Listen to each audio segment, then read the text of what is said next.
মুফতি সিদ্দিক আহমেদ সুলতানী সাহেব হুজুরকে হুজুরের বয়ান রাখার জন্য সবিনয় অনুরোধ করছি।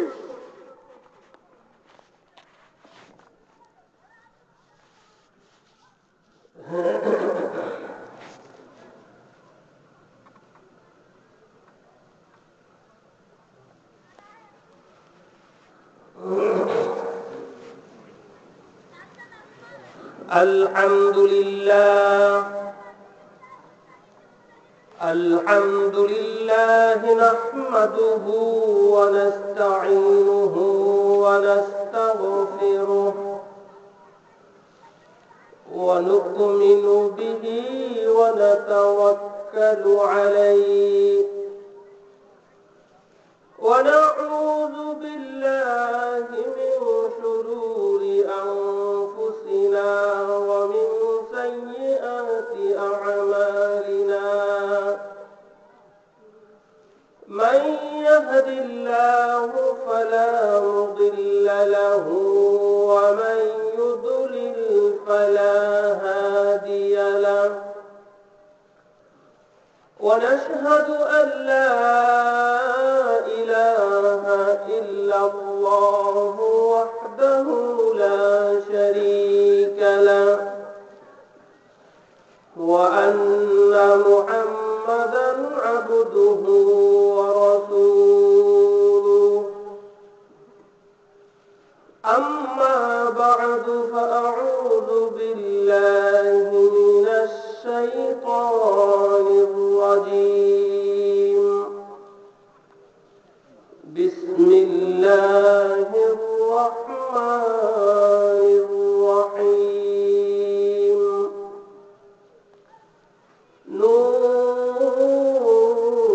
نون والقلم وما يسطرون ما أنت بنعمة ربك بمجنون وإن لك لأجرا غير ممنون وإنك لعلى خلق عظيم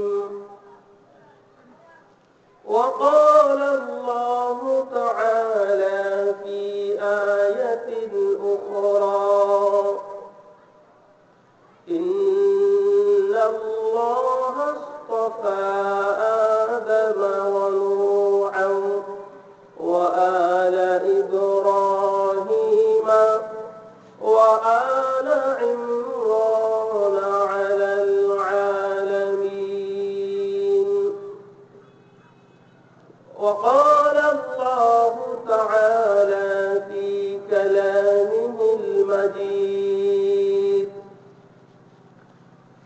يا أيها الذين آمنوا اتقوا الله حق تقاته ولا تموتن إلا وأنتم مسلمون صدق الله المولانا العظيم قال النبي صلى الله عليه وسلم بدأ الإسلام غريبا وسيعود كما بدأ فطوبى للغرباء أو كما قال عليه الصلاة والسلام وقال النبي صلى الله عليه وسلم الصلاة معراج المؤمنين أو كما قال عليه الصلاة والسلام إن الله وملائكته يصلون على النبي يا أيها الذين آمنوا صلوا عليه وسلموا تسليما اللهم صل على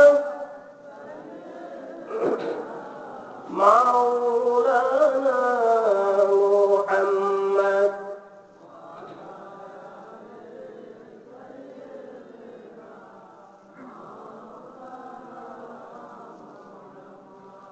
اللهم صل على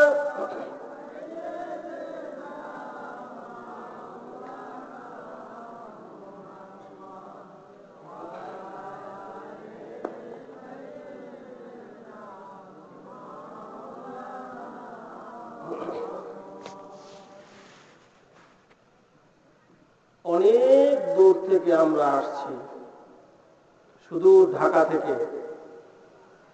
বিগত 7 দিনের ভিতরে আপনাদের দোয়ায় আল্লাহ পাক রব্বুল আলামিনের অশেষ মেহেরবানিতে 11টা মাহফিলে আল্লাহ রব্বুল আলামিন আপনাদের দোয়ার বদৌলতে হাজির হওয়ার তৌফিক দিয়েছেন। কিন্তু আমার মনে হচ্ছে আপনারা সকলে মনে হয় যথেষ্ট অসুস্থ। আল্লাহ রসুলের ইশক প্রেম মোহাব্বতের দরুদ শরীফ তো এত আঁকতে হবার কথা না। নবী পাক সাল্লাল্লাহু আলাইহি ওয়াসাল্লামের ভালোবাসা নিয়ে প্রাণকে উজাড় করে দিয়ে মনে প্রাণে ভালোবেসে আবেগ নিয়ে দরুদ শরীফ পাঠ করব সকলে। আল্লাহুম্মা সাল্লি আলা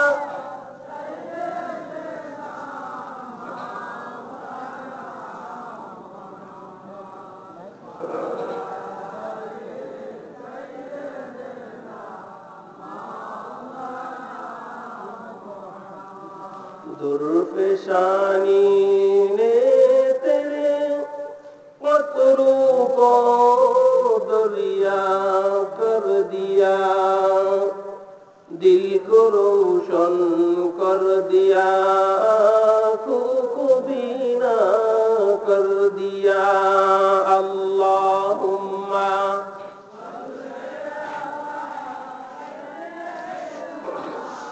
मौलाना मुहम्मद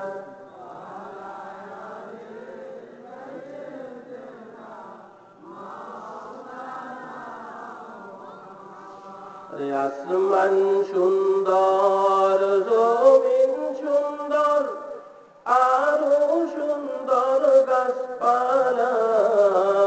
রে আসমান সুন্দর, জমিন সুন্দর, আরো সুন্দর গাছপালা। তার চেয়ে অধিক সুন্দর নবী মুহাম্মদ সাল্লি আলা। আল্লাহুম্মা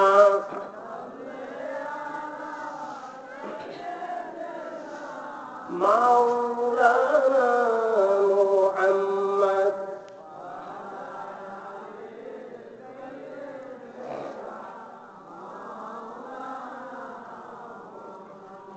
জিকির করি লা ইলাহা ইল্লাল্লাহ, লা ইলাহা ইল্লাল্লাহ, ইল্লাল্লাহ, লা ইলাহা ইল্লাল্লাহ। জোরে লা ইলাহা ইল্লাল্লাহ, লা ইলাহা ইল্লাল্লাহ, লা ইলাহা ইল্লাল্লাহ।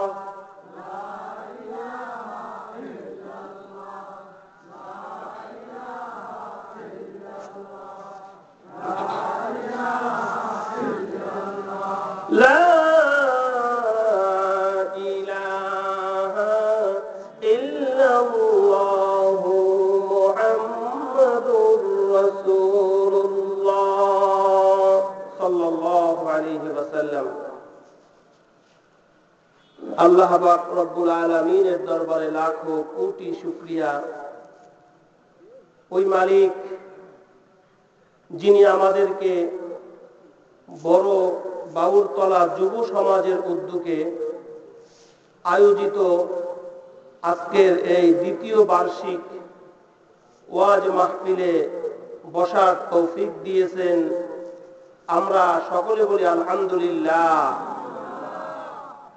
আমাদের অধ্যকার সভার সম্মানিত সভাপতি সাহেব জনাব আলহাজ মোহাম্মদ কামাল হোসেন মজুমদার ডলার সাহেব, director Elco wires and cables limited, আমাদের আজকের এই মহতী সভার প্রধান অতিথি জনাব শহীদুল ইসলাম শাহীন, বিশিষ্ট সমাজসেবক ও দানবীর, মুজাফফরগঞ্জ, লাকসাম, কুমিল্লা, আমাদের আজকের মাহফিলের প্রধান বক্তা আন্তর্জাতিক খ্যাতিসম্পন্ন মুফাসসিরে কোরআন হযরত আল্লামা আবুল কাশেম সাহেব, খতিব, বাংলাদেশ উন্মুক্ত বিশ্ববিদ্যালয় গাজীপুর, এবং মঞ্চে উপবিষ্ট ওয়াজিবুল ইহতারাম হযরতে উলামায়ে কেরাম, আইম্মায়ে মাসাজিদ, পর্দার আড়ালের মা ও বোনেরা, সকলেই আমার পক্ষ থেকে সালাম গ্রহণ করুন। আসসালামু আলাইকুম ওয়া রাহমাতুল্লাহি ওয়া বারাকাতুহু।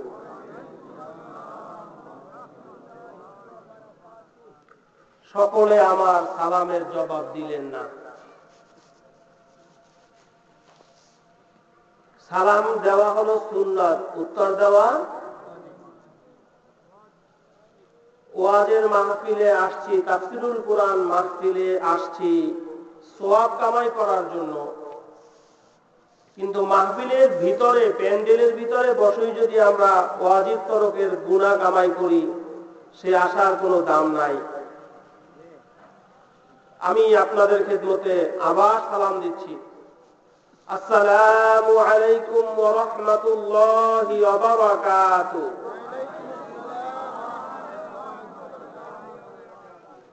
তাহলে এখন একটু উপরের দিক থেকে আলোচনায় টেনে আসতে হবে। হযরতে মূসা আলাইহিস সালাতু ওয়াস সালামের নাম তো আমরা সকলেই শুনেছি, নাকি? শুনেছি। তিনি বনি ইসরাইল বংশের একজন পয়গাম্বর। হযরত ইব্রাহিম আলাইহিস সালাতু ওয়াস সালামের দুইজন বিবির ঘরে দুইজন পুত্র সন্তান আল্লাহ রাব্বুল আলামিন দান করেছেন।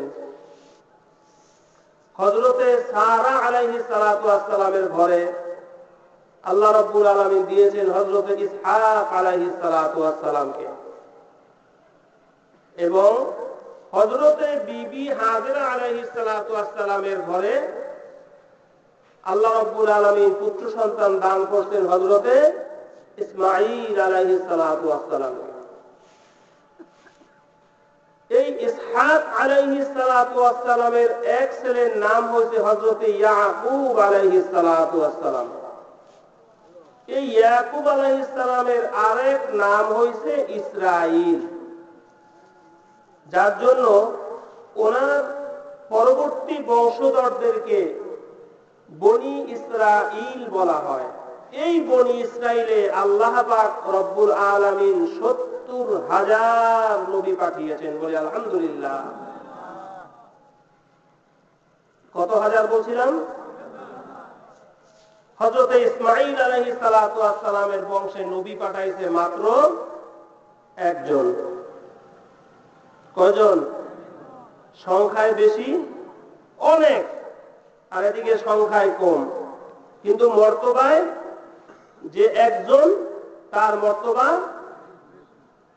কেন মর্তবা বেশি? এই বনি ইসরাইল বংশে একজন পয়গাম্বর হযরতে মূসা আলাইহিস সালাতু ওয়াস সালাম তুর পাহাড়ে আল্লাহ পাক রব্বুল আলামিনের সাথে কথা বলার জন্য গেছে। ১,০০০ 555টা ধাপ পাড়ি দিয়ে দিয়ে তুর পাহাড়ের সর্বোচ্চ চূড়ায় উঠে গিয়েছে। আল্লাহ পাক রব্বুল আলামিন হযরতে মূসা আলাইহিস সালাতু ওয়াস সালামের সাথে কথাবার্তা শুরু করছে। এক নাগারে 3 দিন কথা বলছে। সুবহানাল্লাহ বলা যায় না? 3 দিন কথা বলার পরে আল্লাহ মূসা আলাইহিস সালামকে জিজ্ঞাসা করতেছে, হে নবী, আমি আপনার সাথে এই 3 দিন পর্যন্ত যে কথাবার্তা বললাম আপনি কি বুঝছেন? তো মূসা আলাইহিস সালাতু ওয়াস সালাম বলেন, আল্লাহ বুঝছি তো, তবে পুরোপুরি বুঝি নাই। এবার আল্লাহ রাব্বুল আলামিন হযরত মূসা আলাইহিস সালাতু ওয়াস সালামকে বললেন, ঠিক আছে। তাফসীরে মাযহারির ভিতরে সানাউল্লাহ পানিপতি রাহমাতুল্লাহ আলাইহি লেখেন, এবার মূসা আলাইহিস সালাতু ওয়াস সালামের তার মায়ের ভাষায় আল্লাহ রাব্বুল আলামিন কথা বলা শুরু করছে। এভাবে এক সঙ্গে আবার 3 দিন 3 রাত কথা বলছে। কথা বলার পরে আল্লাহ জিজ্ঞাসা করতেছে, হে নবী, আমি আপনার সাথে যে কথাবার্তা বললাম আপনি বুঝছেন তো? হযরত মূসা আলাইহিস সালাম বলতেছে, আল্লাহ বুঝছি তো, তবে আমি বনী ইসরাইলের পয়গাম্বর, কিন্তু আপনি আমার সাথে যত প্রশংসা করলেন, গুণ কীর্তন করলেন, এ তো দেখতেছি সব আখির জামানার পয়গাম্বর জনাবে মুহাম্মদুর রাসূলুল্লাহ সাল্লাল্লাহু আলাইহি ওয়াসাল্লামের উম্মতের প্রশংসাই তো সব করলেন। আখির জামানার পয়গাম্বরের উম্মতের প্রশংসাই তো আপনি করলেন। আল্লাহ রাব্বুল আলামিন মূসা আলাইহিস সালামের সাথে কথা বলতেছে। এখন বলতেছে, হযরত মূসা আলাইহিস সালাম, আল্লাহ এত প্রশংসা আপনি করলেন, তাহলে আমাকে একটু বলবেন কি হযরত মুহাম্মদুর রাসূলুল্লাহ সাল্লাল্লাহু আলাইহি ওয়াসাল্লামের উম্মতের সিম্পটম গুলো কি, আলামত গুলো, নিশানা গুলো কি কি হতে পারে?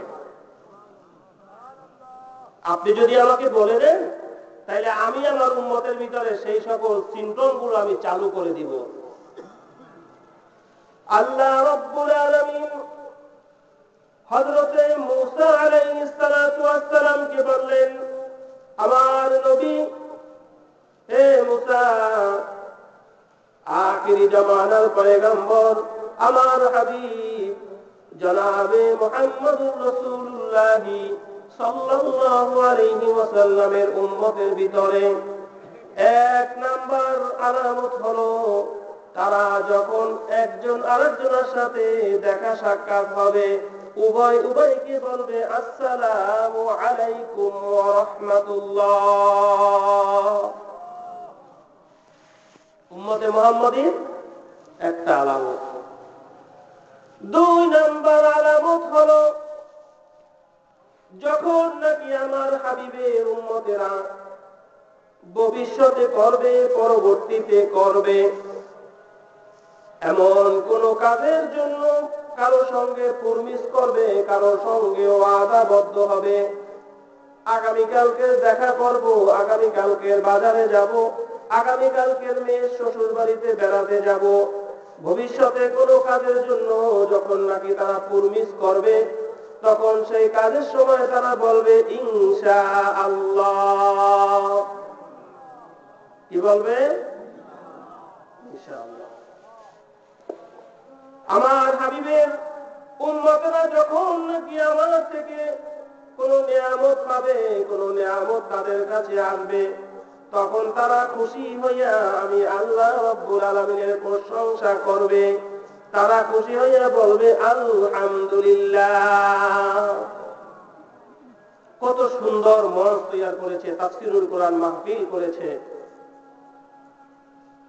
আমরা সকলে শুকরিয়াতান আল্লাহ রাব্বুল আলামিনের কাছে কৃতজ্ঞতা প্রকাশ করে প্রাণকে উজাড় করে দিয়ে যেন আমাদের আজকের এই শুকুরের শক্তি আল্লাহর আরশ মহল্লা পর্যন্ত পৌঁছে যায়। সকলে বলি আলহামদুলিল্লাহ। হইল না? আলহামদুলিল্লাহর মর্তবা কতখানি? বুখারী শরীফ এবং মুসলিম শরীফের হাদিসের ভিতরে আসছে, সুবহানাল্লাহি তামলাউল মিজান ওয়া সুবহানাল্লাহি ওয়াল হামদুলিল্লাহি তামলাউ মা বাইনাস সামাই ওয়াল আরদ।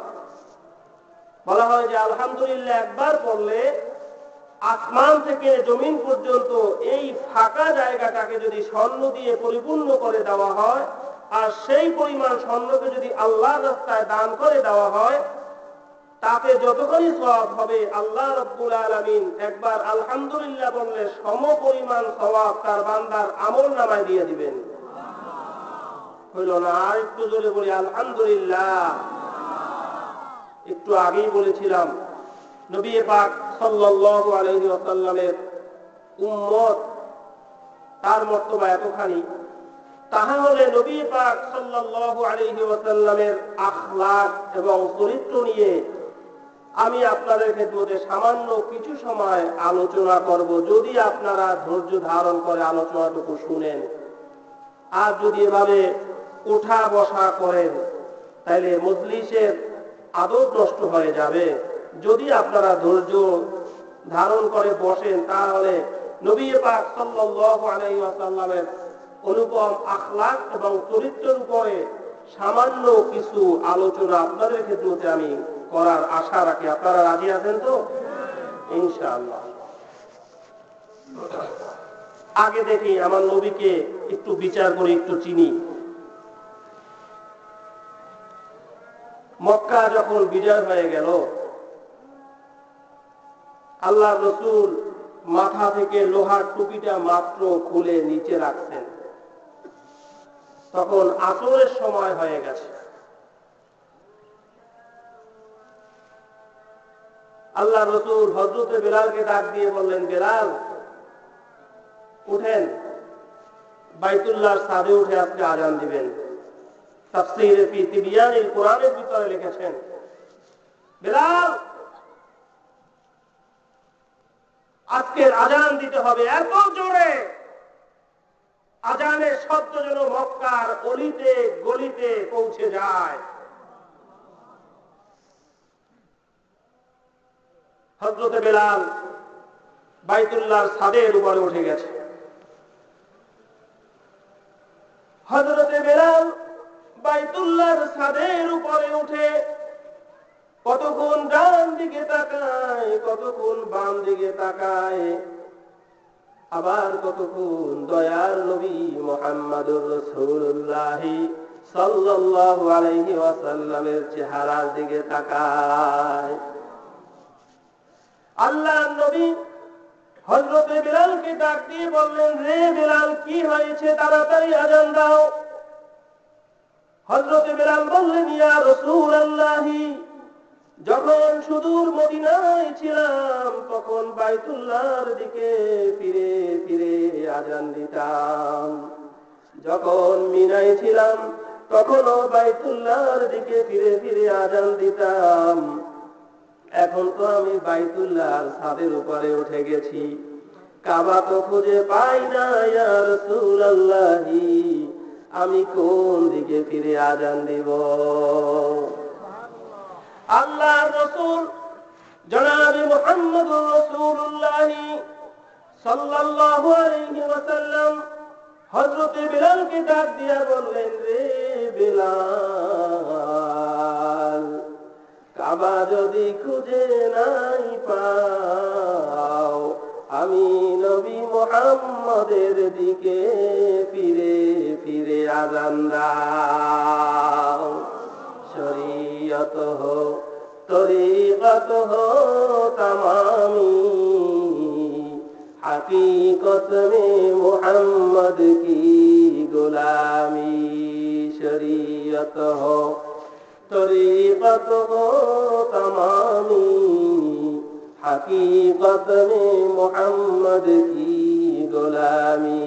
दे मुझे हुब्बे मुहम्मद মুহাম্মদ और मुहम्मद यूमगिन हु मुहम्मद ही मुहम्मद बिरदे मोरा রাত দিন। এমন নবীর উম্মত হয়েছি আমরা 1400 বছর পরে।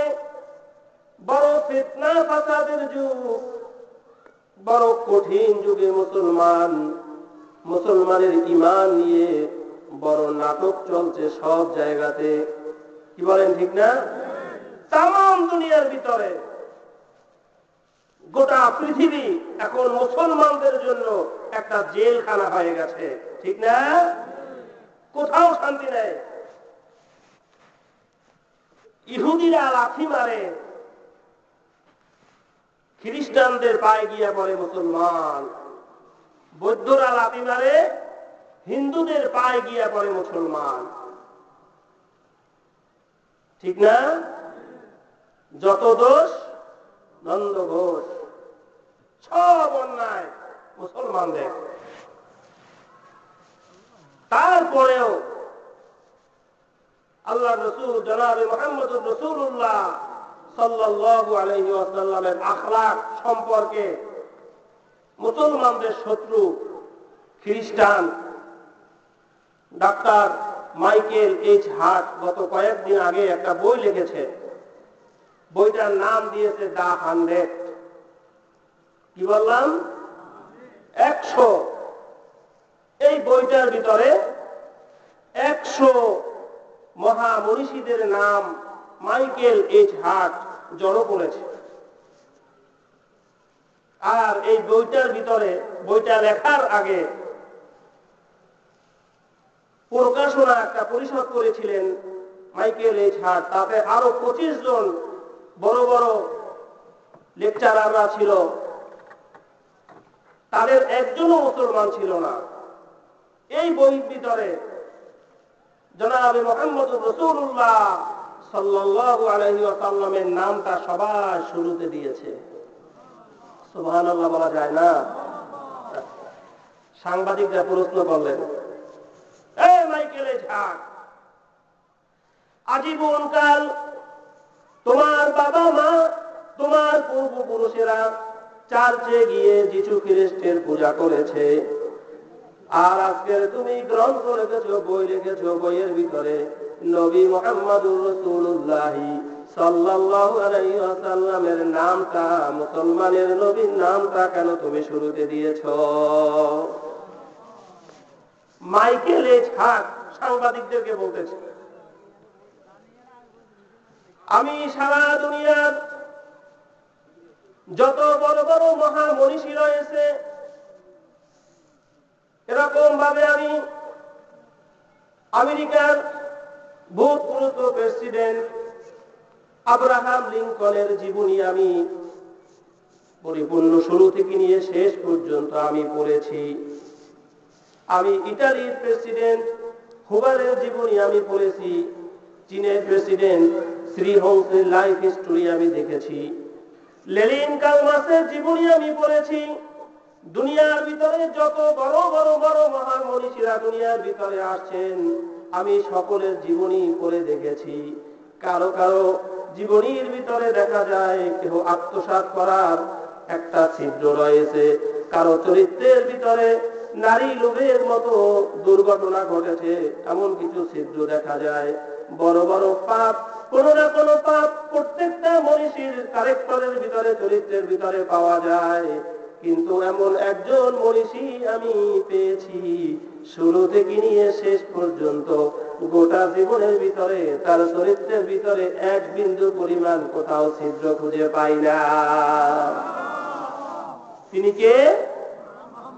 শরীয়তহ তরিকতহ তামামি হাকিকত মে মুহাম্মদ কি গোলামি।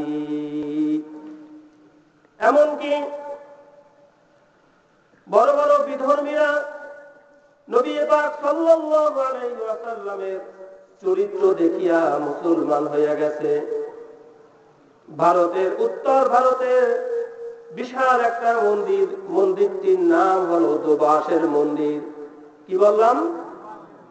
দোবাসের মন্দির 320 বিঘা জমিনে ঘেরাও করা এই সুবিশাল মন্দিরটির যিনি প্রধান ব্রাহ্মণ ছিলেন তার নাম হলো ডাক্তার শিব শক্তি সুরুজি। বাবার নাম হলো মহাত্মন প্রীতম দাস উদাসেন। বউয়ের নাম হলো, স্ত্রীর নাম হলো শ্রদ্ধা দেবী, মায়ের নাম হলো বানুমতি কর। এই ডাক্তার শিব শক্তি সুরুজি পৃথিবীর সবচাইতে দামি বিশ্ববিদ্যালয় অক্সফোর্ড বিশ্ববিদ্যালয় থেকে 12টা ধর্মের উপরে এমএ পাস করে সার্টিফিকেট নিয়ে যখন ভারতে আসলেন, ভারত সরকার যার নামের পিছনে উপাধি দিয়ে দিলেন ডাক্তার শিব শক্তি সুরুজির থেকে এত বড় ধর্মীয় জ্ঞানী পণ্ডিত গোটা ভারতবর্ষের ভিতরে আর কেহ নাই। 12টা ধর্মের উপরে পিএইচডি নিয়ে আসছে। সে হলো দোবাসের মন্দিরের প্রধান ব্রাহ্মণ। দৈনিক লাখ লাখ হিন্দু যৌন শিখরা তার কাছে যায় দোয়া নিবার জন্য। একদিন ডাক্তার শিব শক্তি সুরুজি তার বিবি সাহেবার কাছে গিয়ে বললেন, রে বিবি সাহেবা, আজীবনকাল মন্দিরে গিয়ে পূজা করলা, ব্রাহ্মণ মন্দিরে গিয়ে যে মন্ত্রটা পড়ে সেই মন্ত্রটা কোনোদিন শুনেছো কিনা? শ্রদ্ধা দেবী বললেন, মন্ত্র কি জোরে পড়ে নাকি মন্ত্র তো আস্তে আস্তে পড়ে, কিভাবে শুনবো? এবার ডাক্তার শিব শক্তি সুরজি বিবি সাহেবাকে বললেন, আজকের আমার থেকে শুনে নাও। যাতে বি সর্বভূতে শান্তি রূপে ওং নমো তস্मै নমো নমো অল্লং জিষ্টং শিষ্টং পরমং পুণ্যং ব্রাহ্মণ অল্লং আল্লাহ রসুল মুহাম্মদ রকং বরসং আল্লাহ বুকিনি পাকন আল্লাহ বুকিনি কাতন এতে স্মেন্তরি নিস্তাজাত্রী সমন্বিত মুহাম্মদ ইতি খ্যাত শিষ্য শাখা সমন্বিত আসুর সংহারে নিবহরং অল্লং অল্লং ইল্লাল্লাহি ইল্লাল্লাহ। শুনলাম তো। তা দেখো, আমাদের এই পূজার এই সাংস্কৃতিক শ্লোকের ভিতরে দুইটা নাম দেখা যায়। একটা নাম হইল আল্লাহ আর একটা নাম হইল মুহাম্মদ। আমি যার কাছ থেকে এই সাংস্কৃতিক শ্লোক আমি শিখেছি, আমার গুরুর কাছে জিজ্ঞাসা করেছিলাম, ধর্ম আমাদের নাম দেখি আল্লাহ আর মুহাম্মদের, আমরা মিলাদ শরীফ করে দোয়া পড়ি, সেখানে আমাদের নবীর নাম বলি, তাই না? কিন্তু ওরা বলতেছে যে এখানে দেখি অন্য ধর্মের মুহাম্মদের নাম, ঘটনাটা কি? তো গুরু জবাব দিতে, দেখো এই নাম দুইটা এমন জিনিস, এমন বরকত, এই দুইটা নামের ভিতরে যদি সাংস্কৃতিক শ্লোকের ভিতরে এই নাম দুইটা যদি পড়া না হয়, তাইলে যে সকল মনোবাসনা নিয়ে পূজা দিবার জন্য মন্দিরে আসে, একজন আর পূজাও কাজ হইতো না, একজন আর কোন কাজ এই পূজার দ্বারা হাসিল হইতো না। ডাক্তার শিব শক্তি সুরজি বললেন, বিবি সাহেবা, আমি রিচার্জ করতে শুরু করে দিলাম। এক এক করে রিচার্জ করতে করতে করতে করতে আমি শেষ পর্যন্ত দেখলাম মুসলমানদের ধর্ম, মুসলমানদের নবী জনাবে মুহাম্মদুর রাসূলুল্লাহ সাল্লাল্লাহু আলাইহি ওয়াসাল্লামের মতো চরিত্রবান নবী, চরিত্রবান মানুষ দুনিয়ার ভিতরে আর একজনও নাই, একজনও নাই। মুহাম্মদুর রাসূলুল্লাহ তার চরিত্রের ভিতরে কোন রকমের আমি খুঁত খুঁজে পাইনি। এবার বিবি সাহেবাকে বলতেছে, এবার বলো বিবি সাহেবা, আমি সৎ পথে চলবো নাকি না সৎ পথে চলবো, আমি হক পথে চলবো নাকি না হক পথে চলবো? বিবি সাহেবা বললেন, আপনাকে তো সৎ পথেই চলতে হবে, হক কথাই আপনাকে বলতে হবে। গোটা ভারতের 65 কোটি হিন্দু যৌন শিখেরা আপনার মুখের দিকে তাকিয়ে থাকে। আপনি যদি সৎ পথে চলেন তাহলে তারাও সৎ পথে চলবে, আপনি যদি নাহক পথে চলেন তাইলে তারাও তো নাহক পথে চলবে। তখন ডাক্তার শিব শক্তি সুরজি বললেন, কাল থেকে মুসলমানদের মতো রোজা রাখা তারা কোনো উপায় নাই। বিবি সাহেবা বলতেছে, আপনি প্রশ্ন করলেন, আমি উত্তর দিলাম সঠিক, এবার রোজা রাখার কি আছে? ডাক্তার শিব শক্তি সুরজি বললেন, আমি বেদ পড়তে পারি। হিন্দুদের বেদ হলো 4 প্রকার, ঋগ্বেদ, সামবেদ, যজুর্বেদ, অথর্ববেদ আমি পড়তে পারি। আমি মহাভারত পড়তে পারি। আমি মুসলমানদের কোরআন শুরু থেকে নিয়ে শেষ পর্যন্ত আমি পড়তে পারি, এবং এক জায়গায় বসে শুরু থেকে শেষ পর্যন্ত তার মানিও বলে দিতে পারি। আর আমরা মুসলমানের কোরআন ঘরে ময়লা পড়ে থাকে, আমরা কোরআন পড়তে, অর্থ তো পরের কথা, কোরআন তো পড়তেই পারি না। এবার স্বামী স্ত্রী কথাবার্তা বলতে বলতে এক পর্যায়ে ঘুমিয়ে পড়ছে। নবী পাক সাল্লাল্লাহু আলাইহি ওয়াসাল্লাম ডাক্তার শিব শক্তি সুরজিকে ডাক দিয়ে বলতেছে স্বপ্নের ভিতরে, রে ডাক্তার শিব শক্তি সুরজি, আর কত সত্য তালাশ করে বেড়াবি, হক রাস্তা আর কত তালাশ করে বেড়াবি? আজকে আমি নবী মুহাম্মদুর রাসূলুল্লাহ তোর ঘরের ভিতরে এসে তোকে আমি সত্যের দিশা আমি দিয়া যাইতেছি। লা ইলাহা ইল্লাল্লাহু মুহাম্মাদুর রাসূলুল্লাহ, লা ইলাহা ইল্লাল্লাহ, জোরে লা ইলাহা ইল্লাল্লাহ, লা ইলাহা ইল্লাল্লাহ, লা ইলাহা ইল্লাল্লাহ,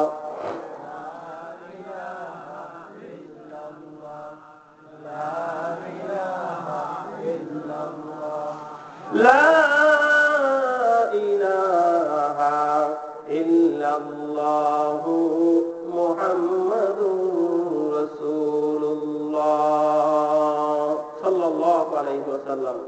আমি আপনাদের খেদমতে সূরা আল-আনআম থেকে সামান্য কিছু জায়গা তেলাওয়াত করেছি এবং সূরা আলী ইমরানের একখানা আয়াত শরীফ তেলাওয়াত করেছি। আল্লাহ যদি তৌফিক দেন এর উপরেই আমি আলোচনা শেষ করব, দীর্ঘায়ু করব না, একেবারে সংক্ষিপ্ত শেষ করব। যেহেতু আমাদের প্রধান মেহমান জনাব হযরত মাওলানা কাসেম সাহেব হুজুর তিনিও আছেন, তার বয়ান আপনারা শুনবেন, এজন্য আমি বয়ান দীর্ঘায়ু করব না। আল্লাহ রাব্বুল আলামিন কসম করতেছেন, নুন ওয়াল কলমি ওয়া মা ইয়াসতুরুন, নুনের কসম খেয়েছে। এই নুন, এই হরফের অর্থ একমাত্র আল্লাহ পাক রব্বুল আলামিন এবং তার রাসূলই ভালো জানেন। তারপরেও যেমন কোরআন শরীফে আছে আলিফ লাম মিম হা মিম, আছে না? আচ্ছা, মোটামুটি আমি বোঝার জন্য একটা দৃষ্টান্ত দিয়ে থাকি মাঝে মাঝে। দোকানে কাপড় কিনতে গেলেন, সুন্দরভাবে কাপড়টা বাছাই করে নিয়ে আসলেন, নিয়ে আসার পরে এরপরে মালিককে জিজ্ঞাসা করলেন যে এটার দাম কত?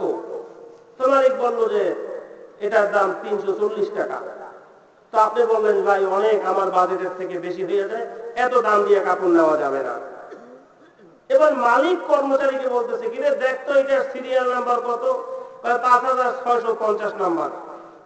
মালিক বলছে ভাইজান ঠিক আছে, 350 টাকা দোকানে আপনার জন্য 280 টাকা হইলে এটা কাপড়টা দেওয়া যাবে। ও যে মালিক কর্মচারীকে একটা সিরিয়াল নাম্বার বলছে, সিরিয়াল নাম্বারের ভিতরে কিন্তু দামটা লেখা নাই, কিন্তু দোকানের মালিক আর কর্মচারী ওইটার ভিতরে এমন একটা সিগন্যাল দিয়ে রাখছে যা দুনিয়ার কোনো ক্রেতা বুঝবে না, একমাত্র মালিক আর তার কর্মচারী বুঝবেন। ঠিক আল্লাহ রাব্বুল আলামিন পবিত্র কালামের ভিতরে এমন কিছু সিগন্যাল ব্যবহার করেছেন, আলিফ লাম মিম হা মিম কাফ হা ভিতরে এমন এমন কিছু সিগন্যাল আল্লাহ রাব্বুল আলামিন দিয়েছেন, যে সিগন্যাল দুনিয়ার কোন মুফাসসির, দুনিয়ার কোন সাহাবা, দুনিয়ার কোন মুফতি, দুনিয়ার কোন পীর সাহেবের বোঝার কোন শক্তি নাই।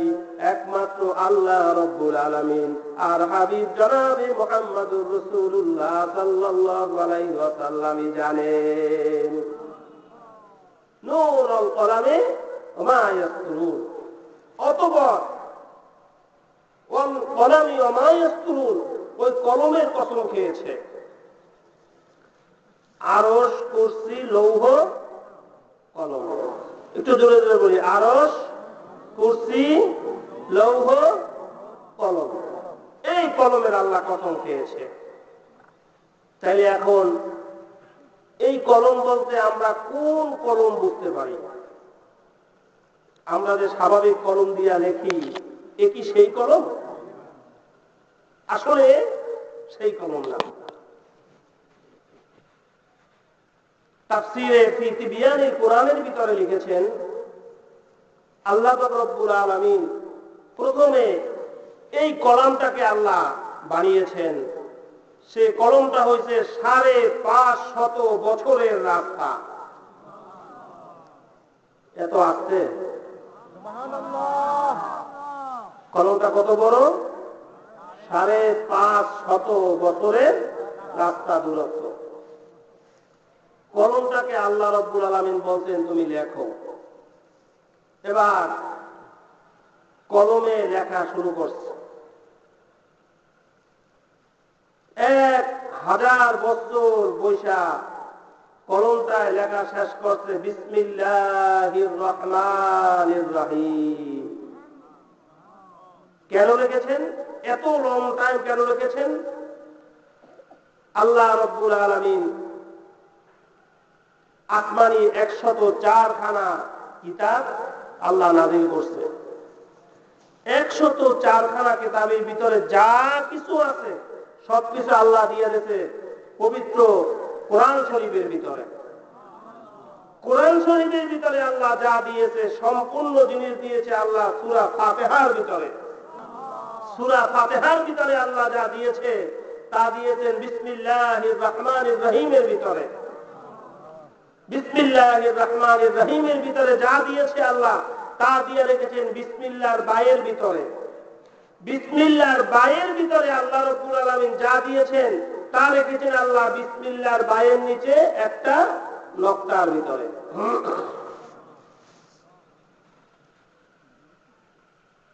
বিসমিল্লাহর বায়ের একটা নকতার ভিতরে আল্লাহ সব কিছু দিয়ে দিয়েছে। কারণটা কি? আল্লাহ এক, আল্লাহ এক।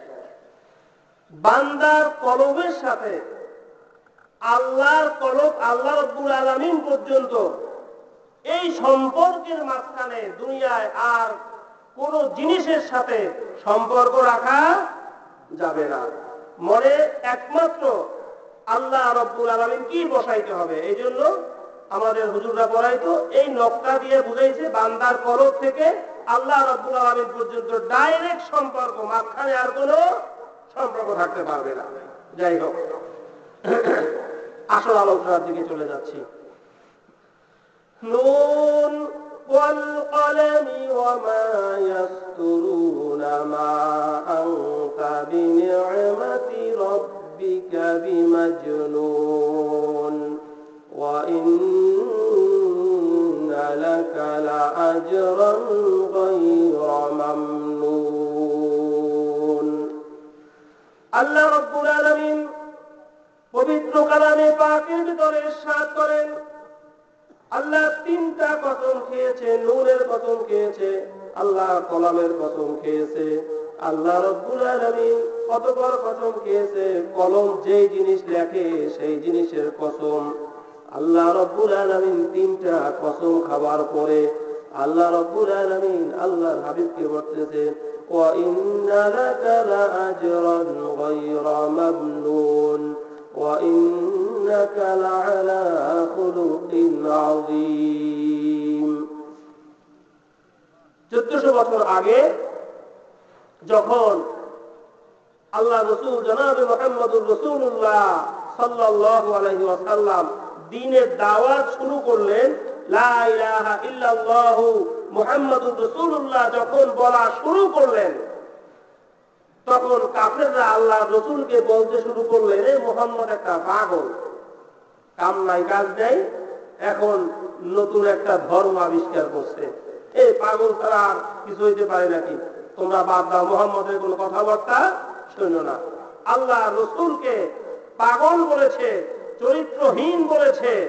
তখন আল্লাহ রাব্বুল আলামিন আল্লাহ রসুলকে সান্ত্বনা দিবার জন্য আল্লাহ রাব্বুল আলামিন আল্লাহ রসুলকে বলতেছে, ইন্নাকা আলা খুলুকিন আযীম, হে নবী, আপনার চরিত্র সবচেয়ে সুন্দর, খুলুকে আযীম আমি আপনাকে দান করেছি। এখন আসুন, চরিত্র সম্পর্কে যদি জানতে হয় তাহলে তিনটা জিনিসের প্রয়োজন। এক নাম্বার হইছে টাকা। কি জিনিস? টাকা। ধার দিলে বোঝা যায় চাচায় ভালো না খারাপ, মোবাইলে পাওয়া যায় না। টাকা না দিলে মোবাইলে পাওয়া যায়, টাকা ধার দিলেই মোবাইলে আর খোঁজ করে পাওয়া। আমি একদিন যাত্রা বাড়িতে বসে যাইতেছি, তো একটা লোক বলতেছে, হ্যালো জি ভাই, কি বলতেছেন, আপনি কোথায়? আমি চট্টগ্রাম হালিশহর। আমি গেলাম, ইন্না লিল্লাহ, আপনি হচ্ছেন ঢাকা যাত্রা বাড়ি, এতগুলা মানুষ গাড়ির ভিতরে এত বড় একটা মিথ্যা কথা বলতে পারলেন আপনি? সে বলতেছে কোথায়? চট্টগ্রাম হালিশহর। তাইলে মামু টাকা, টাকা দিয়ে চরিত্র চেনা যায়। দুই নাম্বার হলো নারী। পীরের পীরগিরি, আলেমের এলেম, বুজুর্গের বুজুর্গি, নেতার নেতৃত্ব নারীর সামনে অচল হয়ে যায়। চরিত্র চেনার জন্য দুই নম্বর হাতিয়ার নারী। তিন নাম্বার হয়েছে ক্ষমতা। ক্ষমতার আগে একরকম, ক্ষমতা আসার পরে কি বলেন, ঠিক না? গোলাপ ভাইয়ের চরিত্র ফুলের মতো পবিত্র, নামাজ পড়ে না একত্র, সব কিছু করে দেবে, রাস্তা উল্টে ফেলবে। যখন নির্বাচন শেষ, ক্ষমতায় যখন আসে, তখন সব কি হয়ে যায়? চেঞ্জ হয়ে যায়। তাহলে চরিত্র দেওয়ার জন্য হাতিয়ার কয়টা? এক নাম্বার টাকা, দুই নাম্বার, তিন নাম্বার ক্ষমতা। আচ্ছা, আল্লাহ রাব্বুল আলামিন নবী পাক সাল্লাল্লাহু আলাইহি ওয়াসাল্লামের ভিতরে এই তিনটা জিনিস থেকে আমরা এখন বাছাই করব। আপনার আমার প্রাণের নবী জনাবে মুহাম্মদুর রাসূলুল্লাহ সাল্লাল্লাহু আলাইহি ওয়াসাল্লামের ভিতরে টাকার কোন রকমের লিপ্সা ছিল কি না। আল্লাহ রাসূলের বয়স সবে মাত্র 20 থেকে 21 বছর।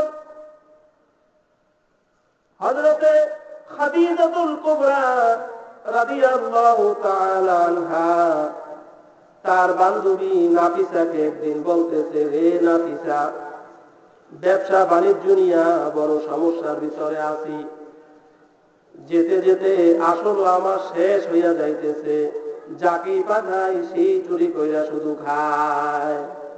দোকানে কর্মচারীকে বসায় রেখে ভাত খাইতে আসে, গিয়া দেখে ক্যাশ খালি, ঠিক না? দেখো তো নাফিসা, ভালো একজন লোকজন পাওয়া যায় কিনা, যাকে দিয়ে আমার এই ব্যবসাটা পরিচালনা করা যায়। তো হযরতে নাফিসা বললেন, দেখো আমার কাছে তো এরকমের কোনো ভালো লোকজন নেই, আবার তোমার ব্যবসায় দেবো, চুরি কইরা খাবে, শেষ পর্যন্ত এই বদনামি আমার ঘরে আসবে। আচ্ছা, তুমি যেহেতু বলেছো, আমি চেষ্টা করে দেখতে পারি। তবে শুনছি মক্কার ভিতরে আব্দুল্লাহ ছেলে মুহাম্মদ বনি হাশেম বংশের ভিতরে, কুরাইশ বংশের ভিতরে এই ছেলেটা নাকি যথেষ্ট ভালো, চরিত্রের দিক থেকে কোনো দাগ টাগ নাই, তুমি বললে আমি বইলা দেখতে পারি। আপনাদের কষ্ট হচ্ছে না তো? নাফিসা চলে গেলেন, আল্লাহ রসুলের খেদমতে গিয়ে বললেন,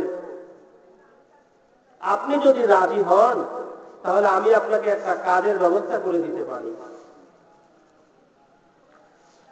আল্লাহ রসুল দু চোখের পানি ফেলে দিলেন আর বললেন, আমার তো বাবাও নেই, আমার তো মাও নেই, আমার চাল নেই, চুলা নেই, ঘর আছে তার উপরে কোনো চাল নেই, চাচার ঘরে খাই, কোন রকমের আছে, আমাকে কে কাজ দিবে? আচ্ছা, আমার একজন গার্ডিয়ান আছে, সে হচ্ছে আমার চাচা আব্দুল মোত্তালেব। আব্দুল মোত্তালেব যদি আমাকে অনুমতি দেন তাইলে আমি যেতে রাজি আছি। চাচার কাছে নিয়ে গেলেন হযরতে নাফিসাকে। আব্দুল মোত্তালেব বললেন, ঠিক আছে, যদি খাদিজা যদি রাজি হয় তাহলে তার কাজের জন্য দেন। এবার উভয়ের মাঝখানে চুক্তিবদ্ধ হয়ে গেল, চাকরি শুরু হয়ে গেল। আল্লাহ রসুলের বয়স 21 বছর। আল্লাহ রসুল জনাবে মুহাম্মদুর রাসূলুল্লাহ সাল্লাল্লাহু আলাইহি ওয়াসাল্লাম 70টা উটে করে মাল নিয়ে হযরতে মা খাদিজাতুল কুবরা রাদিয়াল্লাহু তাআলা আনহার মাল নিয়ে ব্যবসার উদ্দেশ্যে চলে গেলেন, 70টা উট বোঝাই করে। 1 বছর পরে ফিরে আসলেন, সুন্দরভাবে হিসাবগুলো বুঝিয়ে দিলেন। এভাবে পাক্কা 3 বছর হযরতে মা খাদিজাতুল কুবরা রাদিয়াল্লাহু তাআলা আনহার সাথে বিজনেস করলেন। এরপরে আবার একদিন হযরতে নাফিসাকে ডাক দিয়া বলতেছে, হযরতে মা খাদিজাতুল কুবরা রাদিয়াল্লাহু তাআলা আনহা, নাফিসা, এমন সুন্দর একটা লোক তুমি দিলা, বিশ্বাস করো 3-3.5 বছরের ভিতরে আমার 3 পয়সারও খেয়ানত এই লোকটা করে নাই। বলছে, তাই নাকি? হ্যাঁ, আসলেই করে নাই। এর আগে তো আমার আসলও খেয়ে ফেলা শুরু করছিল, কিন্তু আব্দুল্লাহ ছেলে মুহাম্মদ 1 বিন্দু পরিমাণ খেয়ানত করে নাই। তবে নাবিদা, তোমার সাথে আমার একটু কথা ছিল। কি কথা? দেখো, এর আগে তো অনেক পুরুষের সাথে ঘর করেছি, আসলে পুরুষ জাতির মন স্বভাব ভালো লাগলো না, এরা মন বুঝে না, শুধু দেহটাকেই ভোগ করলো। দেখো, যদি এখন ব্যবসা বাণিজ্য যেহেতু ভালো, তো ভালো একটা ছেলে টেলে পাইলে, তো নাফিসা তো বান্ধবী, নাফিসা বলতেছে, যদি তুমি বলো তাইলে আব্দুল্লাহ ছেলে মোহাম্মদকে আমি বলে দেখতে পারি। কথা বলে তো ভালো হয়, তুমি যেহেতু মুখ খুলছো, তোমার কাছে কি ভালো লাগে? কে আসলেই ভালো লাগে? তো তোমাদের ভিতরে কি কোন রকমের একটু ভালোবাসা হয়েছে? হযরতে মা খাদিজাতুল কুবরা রাদিয়াল্লাহু তাআলা আনহা বলতেছেন, আল্লাহর কসম করে বলতেছি, আমার সাথে 3 থেকে 3.5 বছর বিজনেস হয়েছে। আব্দুল্লাহর ছেলে মুহাম্মদ যতবার আমার সম্মুখে আসে, আমার চেহারার দিকে একবারের জন্য তাকায় না। আল্লাহ রাব্বুল আলামিন বলতেছেন, ইন্নাকা লাআলা খুলুকিন আযীম। হে নবী, আমি আপনাকে উত্তম চরিত্র দান করেছি, খুলুকে আযীম আমি দিয়েছি। এরপরে এই প্রস্তাব নিয়ে আবার হযরতে বিবি খাদিজার পক্ষ থেকে তার বান্ধবী নাফিসা মুহাম্মদুর রাসূলুল্লাহ সাল্লাল্লাহু আলাইহি ওয়াসাল্লামের খেদমতে চলে গেলেন। মুহাম্মদ,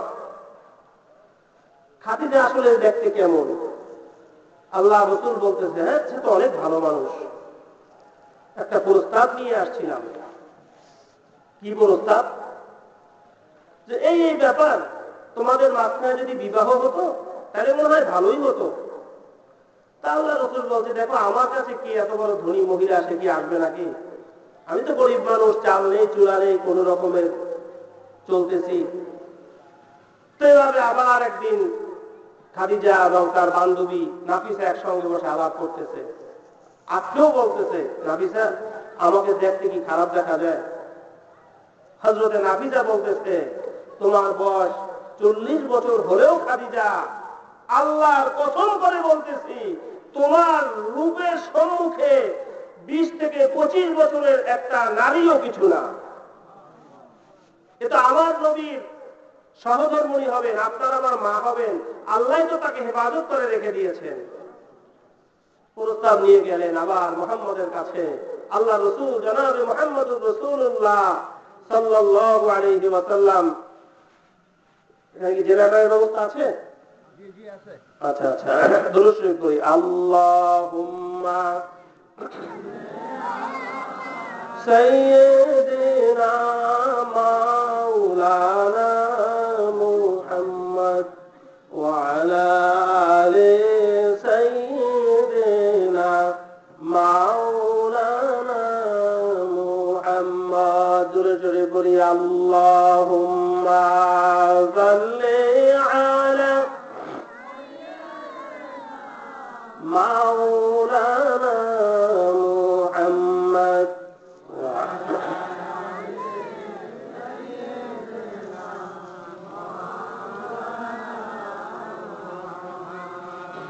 আল্লাহুম্মা সাল্লি আলা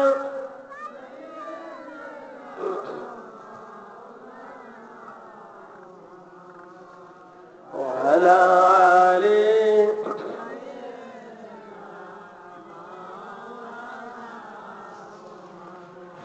बन के दीवाना करेंगे खल्क को दीवाना हम, बरसरे मिंबर सुनाएंगे तेरे अफसाना हम।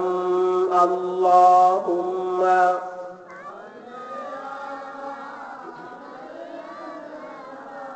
মাওলানা মুহাম্মদ ওয়া আলা আলি সাইয়্যিদিনা।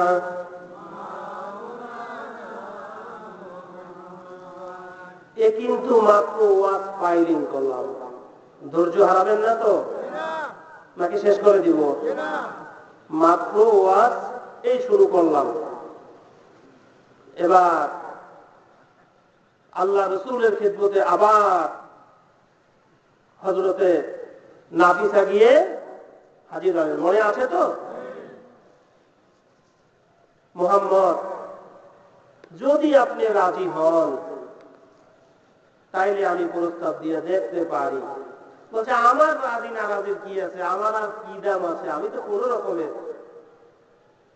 আমার একজন মুরব্বী গার্ডিয়ান আছে, আমার চাচা আব্দুল মুত্তালিব, সে যদি রাজি হয় তাহলে আমিও রাজি।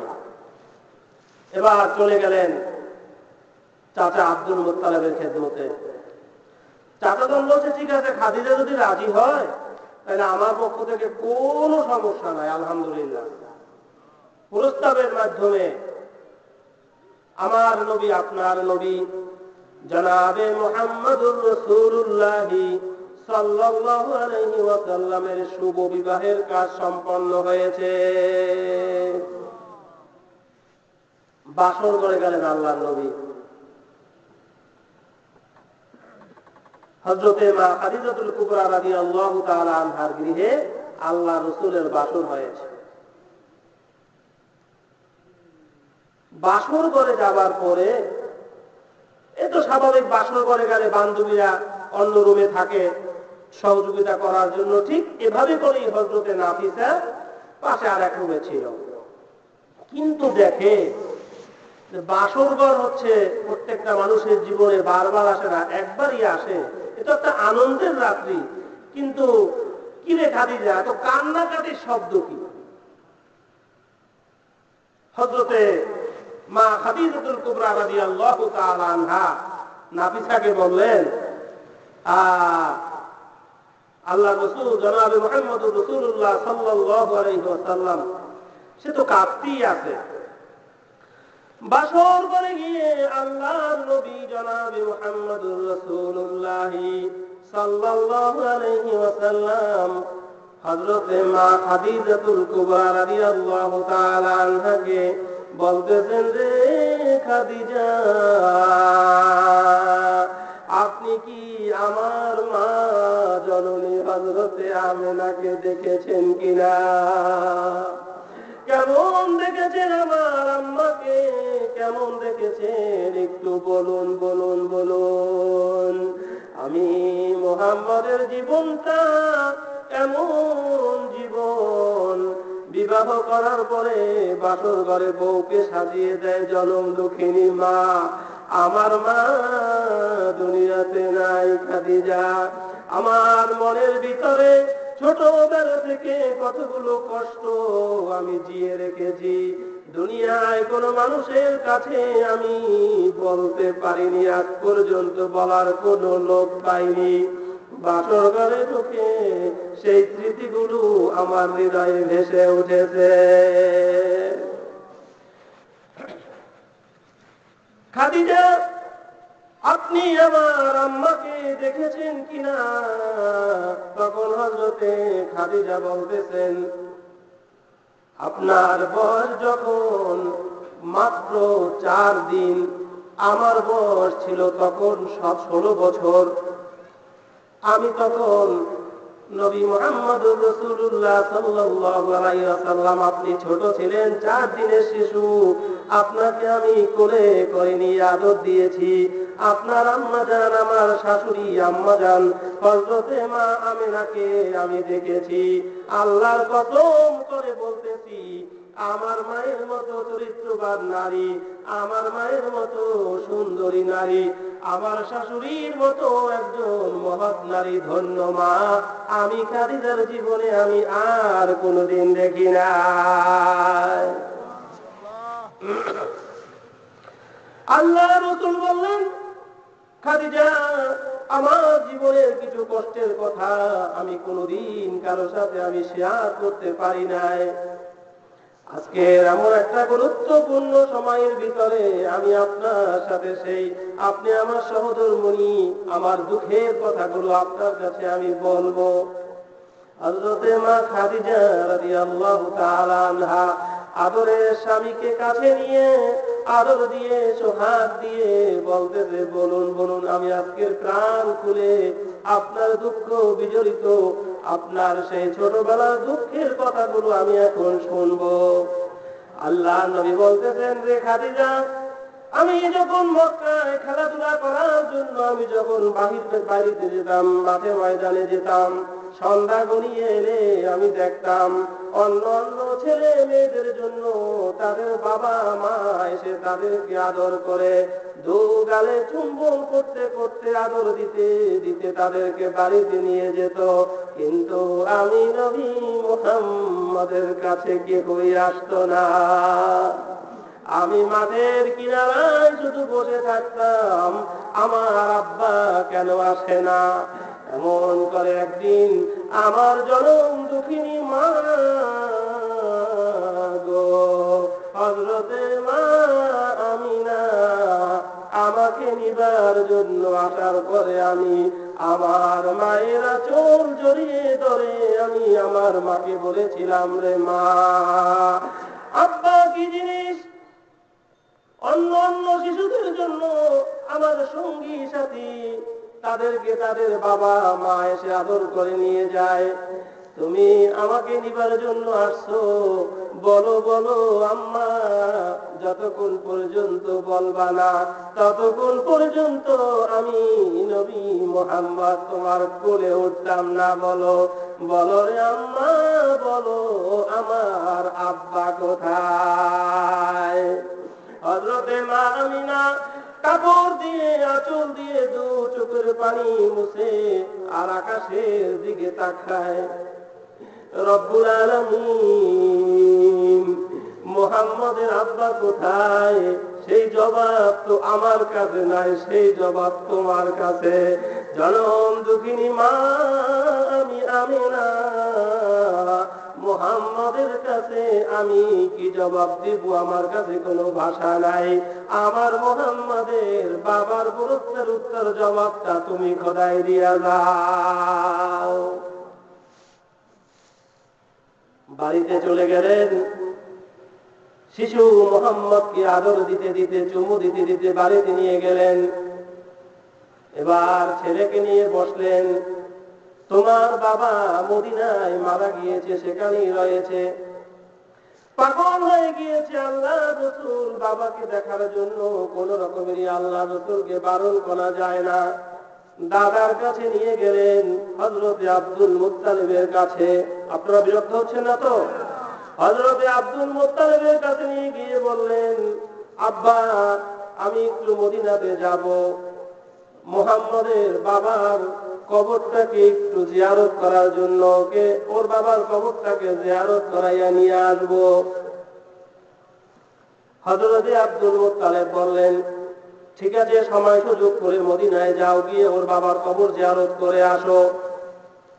আল্লাহর রাসূল জনাব মুহাম্মদুর রাসূলুল্লাহ সাল্লাল্লাহু আলাইহি ওয়াসাল্লামের বয়স তখন মাত্র 6 মাস।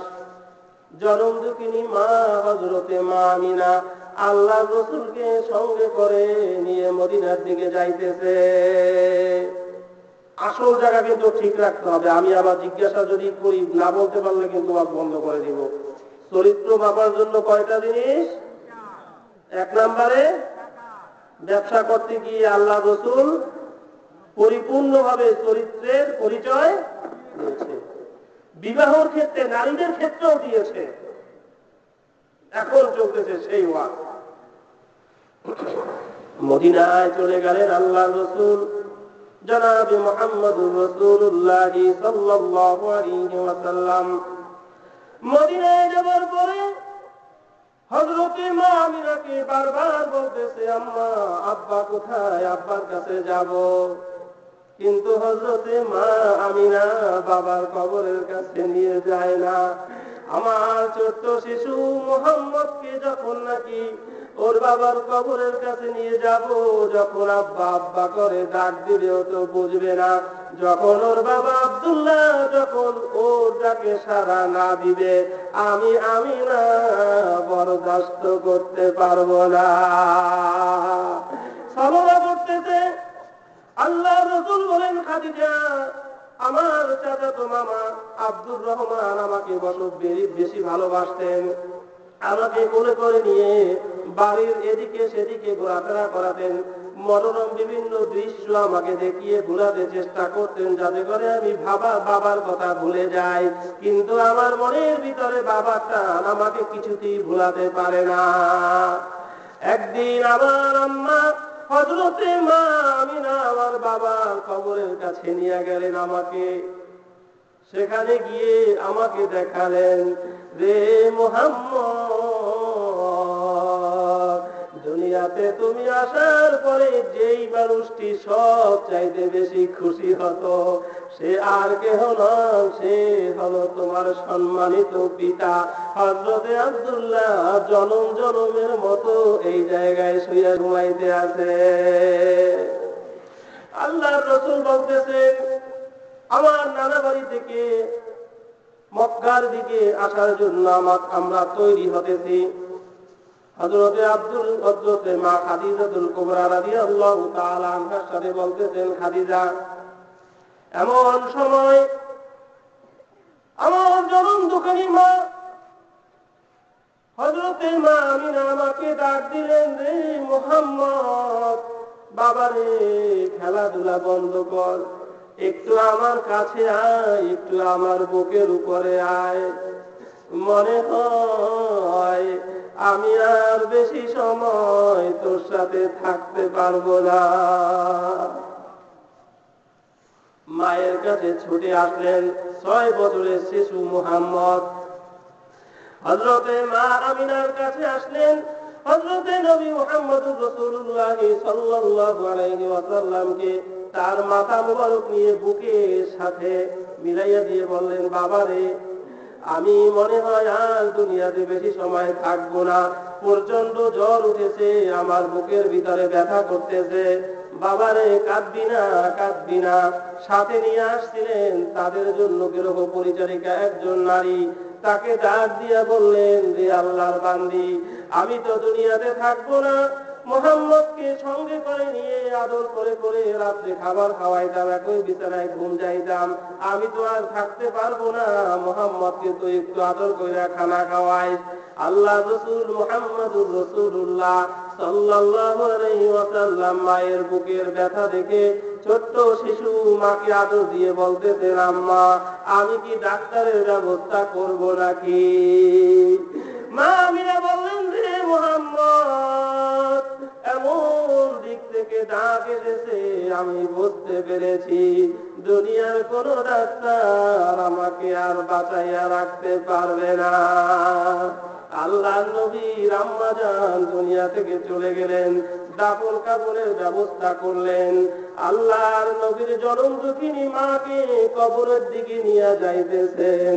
আল্লাহর নবী জনাব মুহাম্মদুর রাসূলুল্লাহ তখন সবেমাত্র 6 বছর। আল্লাহর রাসূল বলতেছে বাসর ঘরে হযরত বিবি খাদিজাকে, রে বিবি খাদিজা,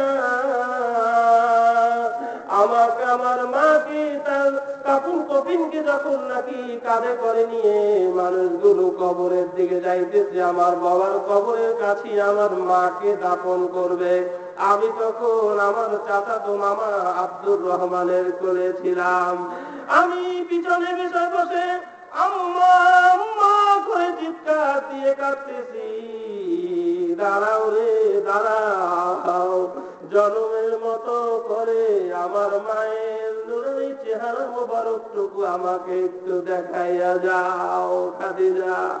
আমি সেই দুঃখ যন্ত্রণার কথা বলতেও পারি নাই, আমি কারো কাছে বলতেও পারি না। আজ পর্যন্ত আমার কথা কেউই শুনল না। আমার জনম দুঃখিনী মাকে আব্বার কবরের কাছে নিয়ে গেল, কবরের ভিতরে শোয়াইয়া দিলেন। আমি চিৎকার দিয়ে বলতেছি, আমার আম্মাকে কোথায় তোমরা লুকাইয়া ফেলতেছো? বাধা দিও না আমাকে, আমার মায়ের মুখখানি একটু আমাকে শেষবারের মতো দেখাইয়া দাও। কেউই দেখাইতে রাজি হয় না। আমার চাচাতো মামা আব্দুর রহমানের কোলে আমি ছিলাম। মামা অনুরোধ করলো শেষবারের জন্য একটু ওর মায়ের চেহারাটা দেখাইয়া দে। আমি কবরের ভিতরে নামলাম, খাদিজা, আমি সেই দুঃখের কথা কোনদিন কারো কাছে বলতেও পারি নাই। আমার মায়ের বুকের উপরে মাথা রেখেছি, আম্মা আম্মা করে কত ডেকেছি। আমার জনম দুঃখিনী মা আমি মুহাম্মদের ডাকে আর সাড়া দিল না। আল্লাহ রাব্বুল আলামিন বলেন, ইন্নাকা লাআলা খুলুকিন আযীম। খাদিজা, আমার দুঃখের কথা আপনাকে বললাম। আল্লাহর নবী জনাব মুহাম্মদুর রাসূলুল্লাহ সাল্লাল্লাহু আলাইহি ওয়াসাল্লামের আখলাক চরিত্র, জনাব মুহাম্মদুর রাসূলুল্লাহ সাল্লাল্লাহু আলাইহি ওয়াসাল্লাম আমানতের খেয়ানত করে নাই। আল্লাহর রাসূল সম্পর্কে হযরত মা খাদিজাতুল কুবরা রাদিয়াল্লাহু তাআলা আনহা বলতেছেন, মুহাম্মদ, আমি সুন্দর সুন্দর নারীর সঙ্গে আপনাকে বসিয়ে আমি দেখেছি। আমার বিবাহের অনুষ্ঠানের পরে সুন্দর সুন্দর মেয়েরা আমার ঘরে আসতো, কিন্তু আপনাকে আমি কোনোদিন কোন নারীর দিকে আপনাকে নজর দিতে দেখি নাই। আমার রাসূলের আখলাক চরিত্রের ভিতরে অর্থ এবং নারীর কোনো স্পর্শ ছিল না। 3 নাম্বার হইল ক্ষমতা। আল্লাহর রাসূল জনাব মুহাম্মদুর রাসূলুল্লাহ সাল্লাল্লাহু আলাইহি ওয়াসাল্লাম যখন নাকি মক্কায় ছিলেন, হিজরতের আগে বাইতুল্লাহ শরীফের চাবিকাঠি ছিলেন হযরতে ওসমান বিন তালহার হাতে। কি নাম? হযরতে ওসমান বিন তালহা রাদিয়াল্লাহু তাআলা আনহুর হাতে ছিল বাইতুল্লাহর চাবিকাঠি। একদিন আল্লাহ রাসূল বলতেছে, ওসমান, একটু চাবিটা যদি দিতেন বাইতুল্লাহর ভিতরে ঢুইকা একটু আল্লাহ রাব্বুল আলামিনকে একটু ডাক দিতাম, মন ভুলিয়ে একটু সিজদা করতাম। ওসমান বলতেছে, ফাইজলামিটা জায়গা পাও না, যাও এখান থেকে। এত বড় সাহস কে দিয়েছে তোমাকে? বাইতুল্লাহ চাবি তোমার কাছে দিব। আল্লাহ রাসূল বলতেছেন একটা দিন তো আসতে পারে যেদিন মক্কার সমস্ত শাসন ক্ষমতার মালিক আমি মুহাম্মদ হব। ওসমান বলতেছে কাঠের বিছানায় শুয়ে শুয়ে চাঁদ ধরার স্বপ্ন দেখতেছো, চাল নেই চুলা নেই, আবার বাইতুল্লাহর চাবি চাইতেছে, যাও ওখান থেকে। মক্কা বিজয় হয়ে গেল। আল্লাহর রাসূল হযরতে আলী রাদিয়াল্লাহু তাআলা আনহুকে ডাক দিয়ে বললেন, আলী যাও, ওসমান বিন তলহা কোথায় আছে তাকে ধরে নিয়ে আসো। হযরতে ওসমান বিন তলহা গিয়ে হযরত আবু লাহাবের বাড়ির ভিতরে লুকাইয়া ছিল, ধরে নিয়ে আসতে, আসো আল্লাহ রাসূল তোমাকে ডাকতেছে। বলছে আমি যাইতাম না, বলছে আসো, ধরে নিয়ে আসছে। আল্লাহ রাসূল ওসমান বিন তলহাকে বলতেছে চাবিকাঠি আলীর হাতে দেন। দিয়েছে, আলী বাইতুল্লাহ শরীফ খুলে দিয়েছে। এবার চাবি হযরতে আলীর হাতে। হযরতে আব্বাস রাদিয়াল্লাহু তাআলা আনহু দৌড়ে আসছেন, ভাতিজা মুহাম্মদ, বাইতুল্লাহর চাবির জন্য সবচেয়ে বেশি হকদার আমরা, ওসমান বিন তলহা না। আল্লাহ রাসূল হযরত আলীকে বললেন, না, আব্বাসের হাতে নয়, চাবি ওসমান বিন তলহার হাতেই দিয়ে দেন। এবার হা করে তাকাই রয়েছে। যখন মুহাম্মদের পা ফেলার জায়গা ছিল না, সেদিন আমি মুহাম্মদের সাথে যে দুর্ব্যবহারটা আমি করেছিলাম, দুনিয়ার অন্য কোনো মানুষ হলে আমাকে ফিসে ফেলত। আজকের পরিপূর্ণ ক্ষমতায় যে আজকের গোটা মক্কা মদিনার প্রেসিডেন্ট হয়ে গেছে, তারপরেও সে আমার দিকে একটু চক্ষু গরম করে তাকালো না, বরঞ্চ চাবি ওসমান বিন তলহার হাতেই দিলেন। এবং আল্লাহ রাসূল বললেন, কিয়ামত পর্যন্ত বাইতুল্লাহ চাবিকাঠি ওসমান বিন তলহার, এই তোমার ফ্যামিলির হাতেই এই চাবিকাঠি থাকবে। আল্লাহ রাব্বুল আলামিন বলেন, ইন্নাকা লাআলা খুলুকিন আযীম। কোন যুগে আল্লাহর রাসূলের চরিত্রের উপরে কেহ হাত দিতে পারেনি, কেহ কলম তুলতে পারেনি, কিন্তু বর্তমান যুগে আমাদের সোনার বাংলাদেশের ফেসবুকের ভিতরে মাঝে মাঝে দেখা যায় আমার নবী জনাবে মুহাম্মদুর রাসূলুল্লাহ সাল্লাল্লাহু আলাইহি ওয়াসাল্লামের চরিত্র নিয়ে কথা বলে, ঠিক না? কে দিয়েছে তোর সাহস? কোন যুগে নবী করিম সাল্লাল্লাহু আলাইহি ওয়াসাল্লামের চরিত্র নিয়ে কথা বলার মতো সুযোগ কোন ইহুদি কান্ট্রিতে কেউ পায় নাই। মুসলমানের ঘরে জন্ম হবার পরে দুই চারখানা বই পড়া ইউনিভার্সিটির বারান্দায় হাঁটে আর বলে আনসিন ইজ নাথিং, আল্লাহ খোলা বলতে কিছুই নাই, দেয়ার ইজ নো গড। কি বলেন, ঠিক না? নবী পাক সাল্লাল্লাহু আলাইহি ওয়াসাল্লামের চরিত্র নিয়ে কথা বলা হচ্ছে। আল্লাহর রাসূলের চরিত্র সম্পর্কে আল্লাহ রাব্বুল আলামিন বলতেছেন, ইন্নাকা লাআলা খুলুকিন আযীম। আল্লাহ রাসূল বলতেছেন, বাদাল ইসলামু গরীবান ওয়া সায়াউদু কামা বাদা ফাতুবা লিল গুরাবা। ইসলাম বড় অসহায় অবস্থায় আসছে, ইসলাম বড় একেবারে গরিবানা অবস্থায় আসছে, অপরিচিত অবস্থার ভিতরে ইসলাম দুনিয়ার ভিতরে আসছে, বড় অসহায় বড় নিঃস্ব অবস্থায় ইসলাম দুনিয়ার ভিতরে আসছে। কি রকমের নিঃস্ব অবস্থায়? আল্লাহর রাসূল একবার খুতবা দিবার জন্য ঈদের ময়দানে গেলেন। মেম্বারের কাছাকাছি গিয়ে আল্লাহর রাসূল ডান দিকে তাকালেন, বাম দিকে তাকালেন, আল্লাহর রাসূলের চেহারা মোবারক মলিন হয়ে গেছে। দৌড়িয়ে আসলেন হযরত আবু বকর, হযরত ওমর, হযরত ওসমান গনি রাদিয়াল্লাহু তাআলা আনহুম আজমাইন গণ দৌড়ে এসে বলতেছেন, ইয়া রাসূলুল্লাহ, চেহারা মোবারক মলিন হয়ে গিয়েছে, কোথাও কোনো গুস্তাখি হয়েছে কিনা, বেয়াদবি হয়েছে কিনা? আল্লাহ রাসূল বলতেছে না, কোনো কিছুই হয় না, আপনারা বসুন, আমি আসতেছি। সবাইকে দেখা যায় ঈদের ময়দানে, আমার হাসান হোসেন কিন্তু আমি এখনো দেখি না, আমার মনটা ভালো লাগে না। এদিকে হযরতে হাসান হযরতে হুসাইন রাদিয়াল্লাহু তাআলা আনহুমা ঈদের ময়দানের দিকে রওনা হয়েছে। সঙ্গী সাথীরা বলতেছে, রে হাসান, রে হুসাইন, তোমরা কি জানো না আজকে ঈদের দিন? ঈদের দিন তোমাদের শরীরের ভিতরে এই ছিঁড়া পোশাক কেন? কি খেয়ে আসছো? বলে আমরা তো কিছুই খাইনি। এবার দুই ভাই, এক ভাই আর এক ভাইয়ের সঙ্গে বলতেছে, আমরা ঈদের ময়দানে যাইতাম না ভাইয়া, চলো আম্মুর কাছে, আমাদেরকে ছিঁড়া জামা পরাইয়া কেন ঈদের ময়দানে পাঠাইলো?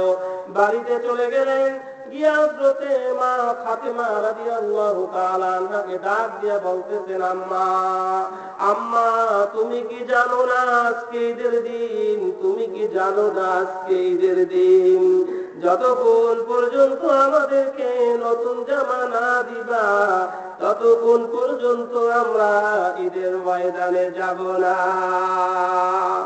হযরতে মা ফাতেমা রাদিয়াল্লাহু তাআলা আনহা চোখ দিয়ে দু চোখের পানি মুছে আর আকাশের দিকে তাকাইয়া বলে, আল্লাহ রব্বুল আলামিন, আমি ফাতেমার ঘরে হাসান হোসেনকে দিবার কিছু নাই, ওদের মুখে মিষ্টি কথা বলার মতো কিছু নাই।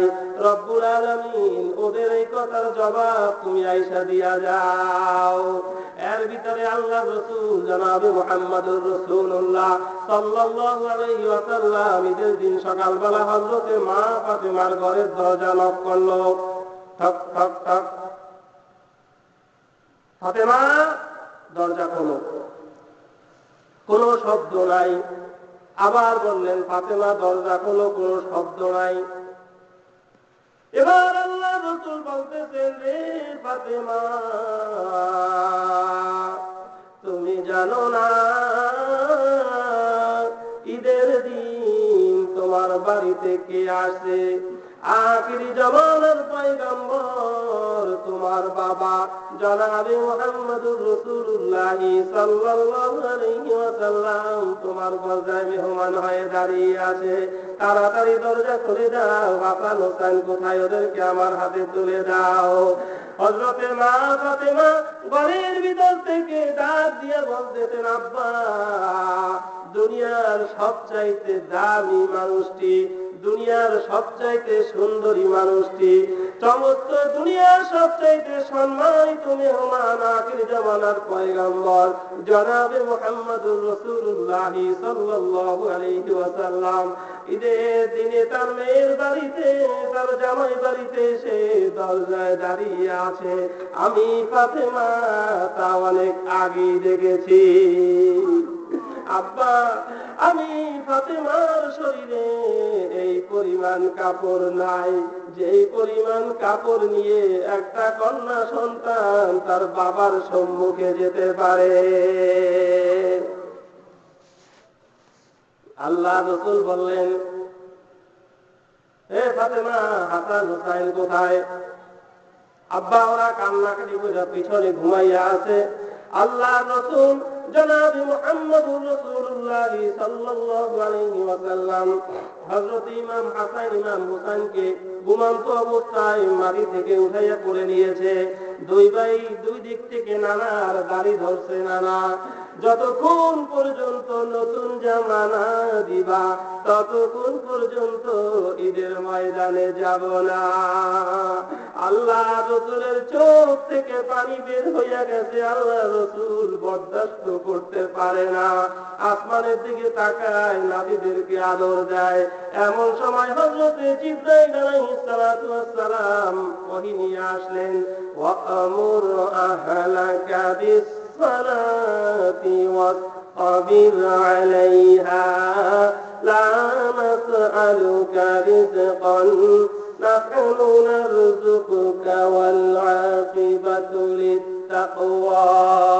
ইয়া রাসূলুল্লাহ, আপনি অনেক বড় ব্যথা পেয়েছেন, কলিজাটা আপনার ভেঙে গিয়েছে, দুনিয়ার ভিতরে এমন কোন নানা নেই, নাতির এমন আপনার বরদাস্ত করতে পারে, এমনকি আল্লাহ রব্বুল আলামিনও আরশ মহল্লায় বসে বরদাস্ত করতে পারে নাই। তবে আল্লাহ রব্বুল আলামিন আপনাকে জানিয়ে দিতেছে, আপনি কষ্ট পাবেন না, ব্যথিত হবেন না।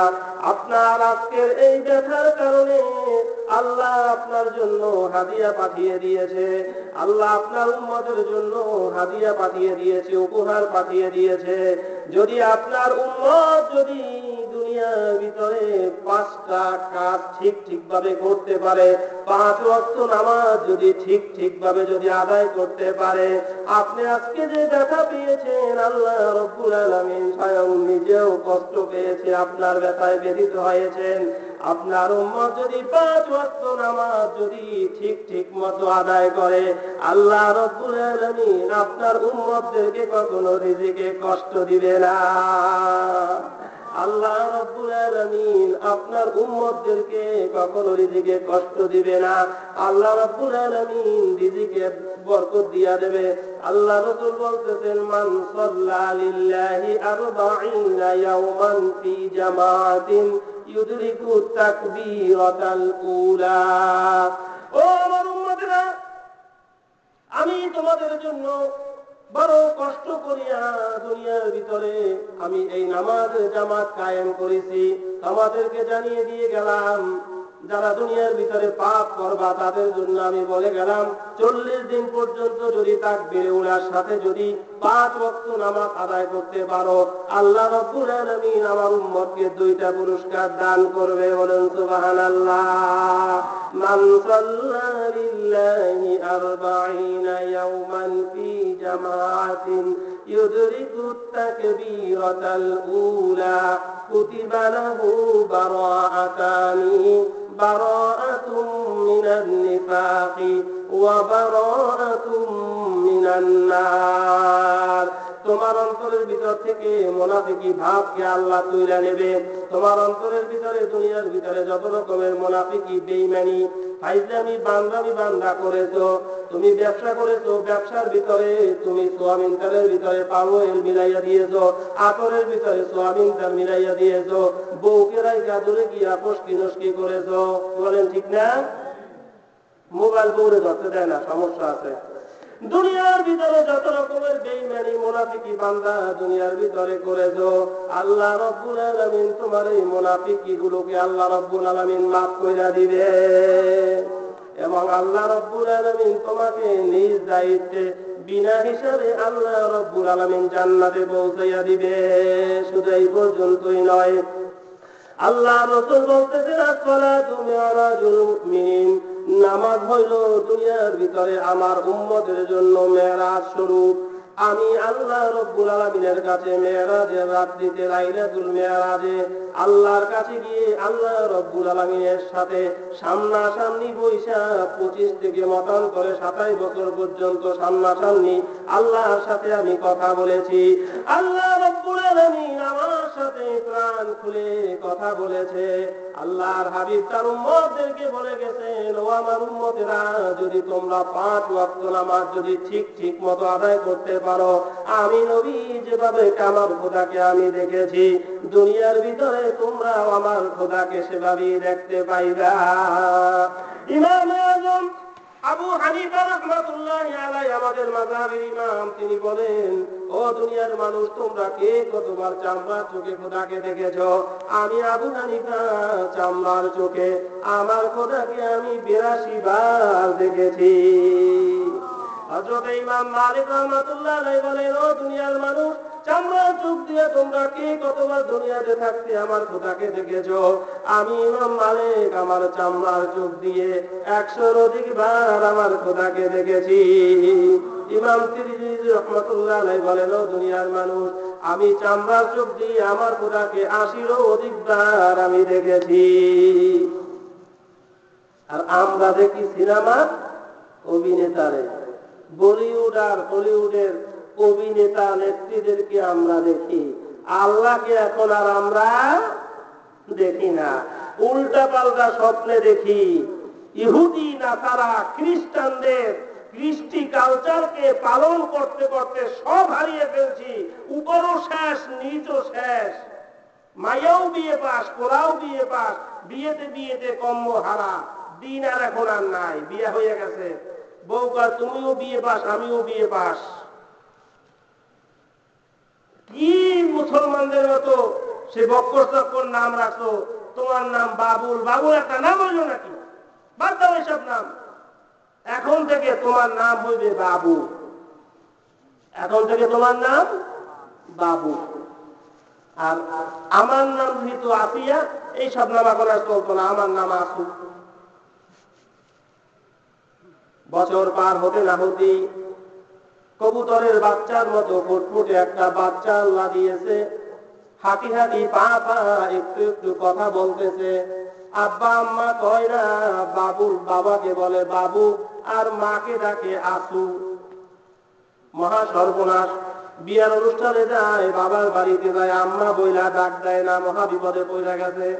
এবার জাতীয় সংসদের অধিবেশন বসে গেছে, দরজা বন্ধ কইরা বিবি সাহেবা বলতেছে, দোক্তার মা রাখো এইসব কথা, সমস্যা হয়ে গেছে। পোলার মান সম্মান রাখতো না কিছু।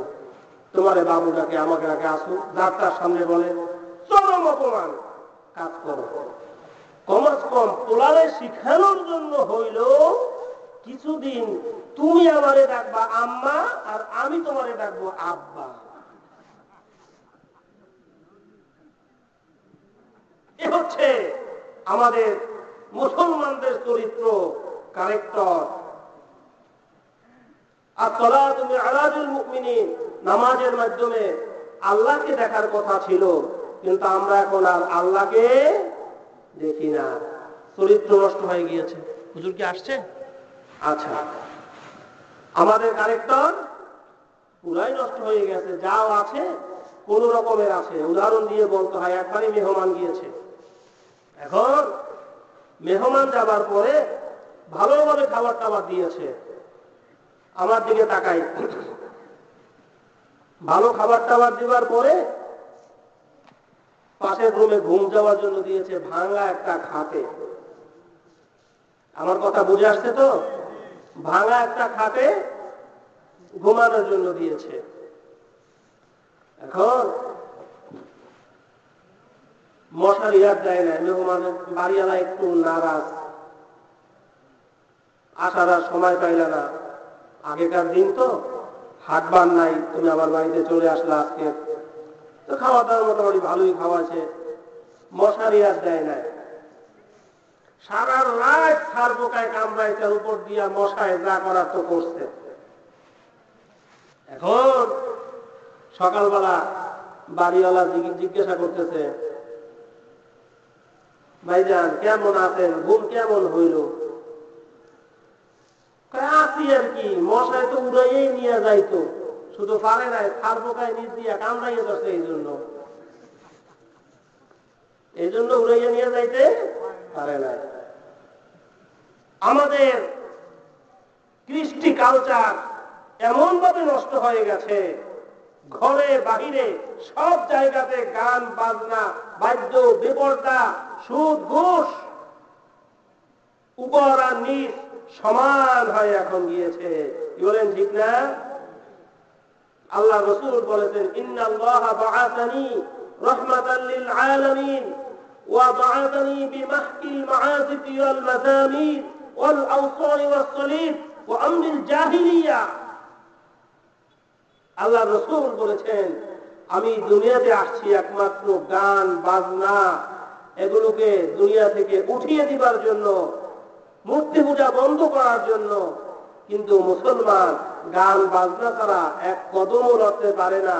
এজন্য নামাজের ভিতরে দাঁড়াইলে এখন আল্লাহকে আমরা দেখি না। নামাজের ভিতরে দাঁড়াইলে এখন মোবাইলে গান বাজা উঠে যায়। আল্লাহ তো ঘরের কথা, সবকিছুই শেষ, উপরও শেষ, নিচও শেষ। আল্লামা ইকবাল রহমাতুল্লাহ আলাইহি বলতেছেন, মসজিদ মে নামাজ পড়ো, होटल पे शराब पियो, शैतान भी राजी रहे, रहमान भी नाराज न हो। আল্লাহরেও রাজি রাখি, আবার শয়তানেরও কি রাজি রাখি আমরা। এজন্যই আমাদের আখলাক চরিত্র নষ্ট হয়ে গিয়েছে।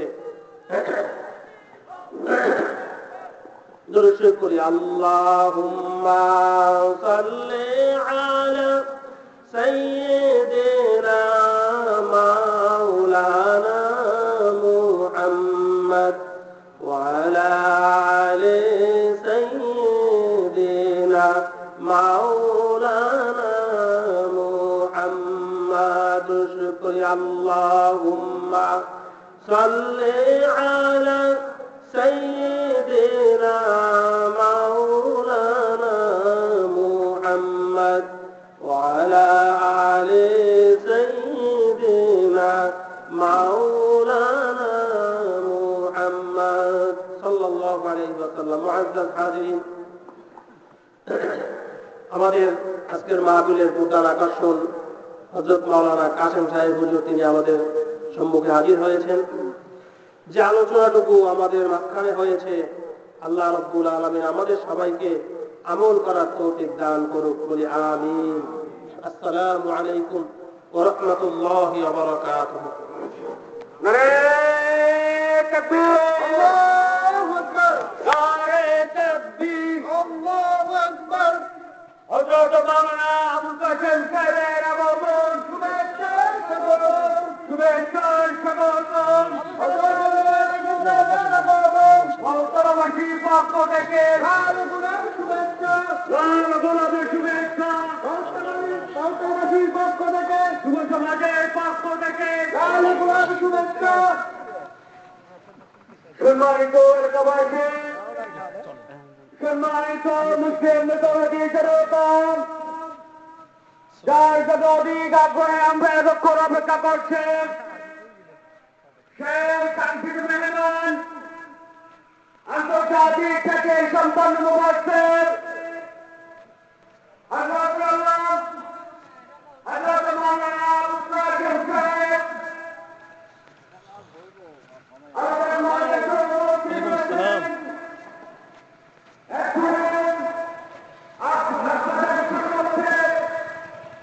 উনার বয়ান রাখবেন।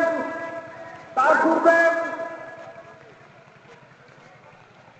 আজকের মাহফিলের সম্মানিত সভাপতি, আমাদের গ্রামের কৃতি সন্তান আলহাজ হুজুরের অনুমোদন করবেন আলহাজ মোহাম্মদ কামাল হোসেন মজুমদার সাহেব, ডিরেক্টর এলকোগঞ্জ এবং সিন্ডিকেট, সভাপতির বক্তব্যে সংক্ষিপ্তভাবে উনি সভাপতি বক্তব্য রাখবেন।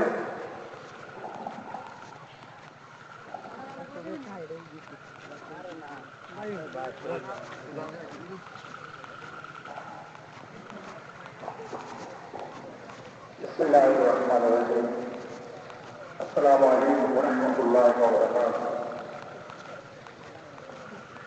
দাওয়াতুল যুব সমাজ কর্তৃক আয়োজিত আজকের এই ওয়াজ মাহফিলে দাওয়াতুল যুব সমাজের দ্বিতীয় ওয়াজ মাহফিলের আয়োজন। প্রথম ওয়াজ মাহফিলের তারা আমাকে ডেকেছিল, দ্বিতীয় ওয়াজ মাহফিলে আমাকে স্মরণ করছে। এই জন্য আমি তাদেরকে অসংখ্য কৃতজ্ঞতা দিয়ে আমাকে এই মাহফিলের উপস্থিতি একটি শেষ দিবসে একটি উসিলা হিসেবে যদি পরিচালিত হয়, আমি সবার কাছে প্রার্থনা করি সবাই আজকে যুব সমাজ সমাজের অত্যন্ত গুরুত্বপূর্ণ একটি সমাজ। যে যুবক বৃদ্ধ হয়, একদিন তারপরে চলে যায় এই পৃথিবী থেকে। আসলে সবাই আমরা এখানে অনেক কিছু জানি, অনেক ওয়াজ শুনেছি, আমরা পবিত্র কোরআন নিয়মিত শুনি এবং অর্থ জানি, তারপরে আমাদের ছোট্ট একটি